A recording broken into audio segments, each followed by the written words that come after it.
يسعد مساك ابو الوليد. يا مين، اهلا وسهلا. وين احنا جايين اليوم؟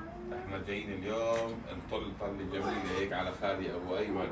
الله يحفظه عمو. وأنتم أصحاب فضل. استغفر الله يا خالي.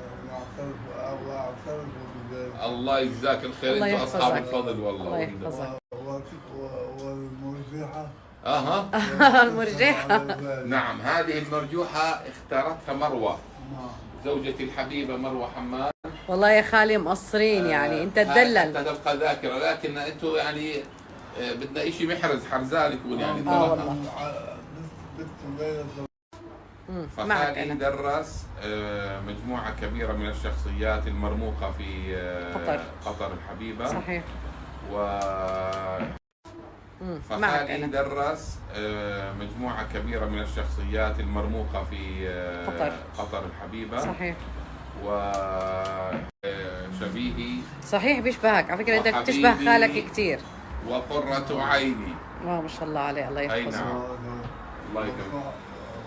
حقيقة يعني يشار له بالبنان. ما شاء الله عليه، فأنا متميز. به أفاخر، وهو يعني كما قلنا سابقا. يلا. خالي من يعني فطاحلة اللغة العربية. أعوذ بالله، لا ينسب الفضل إلا لأهله، وأنت صاحب الفضل ونحن سنبقى تلاميذ عندك.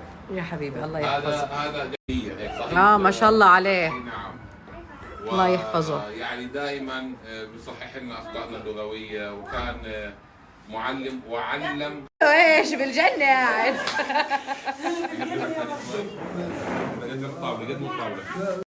السلام عليكم ورحمة الله وبركاته. أنا شاب من شباب القرية. الترعة دي ما عملوش بتاع سور ليه. افرض واحد من العيال وقعوا فيه، ما ينفعش كده. افرض واحد، ده احنا كنا بنطلع موتوسيكلات ودباجي كتير قوي. ما ينفعش، والله ما ينفع. كل مسؤول اللي السور دي ما اتعملش ليه، والله. لو حد وقع في الترعة دي والله ما حد هينزل يجيبه، خلاص اتوفى خلاص، ما حدش هيعرف يجيبه. الترعة غويطة، لازم يعملوا سور للترعة دي، لازم. لو حد عمل رجله بس هيقع.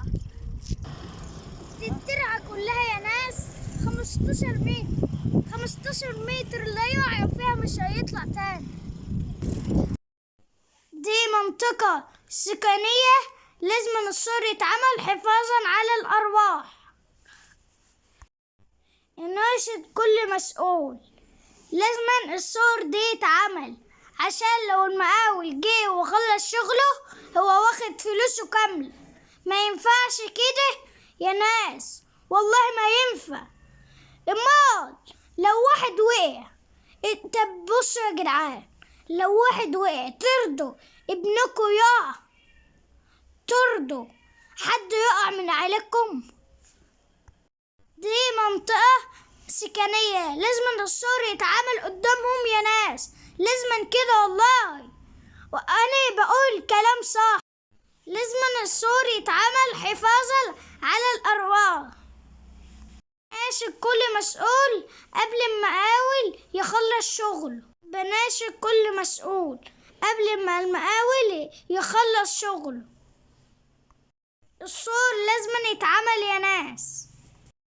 وشكرا والسلام عليكم يا حبايبي.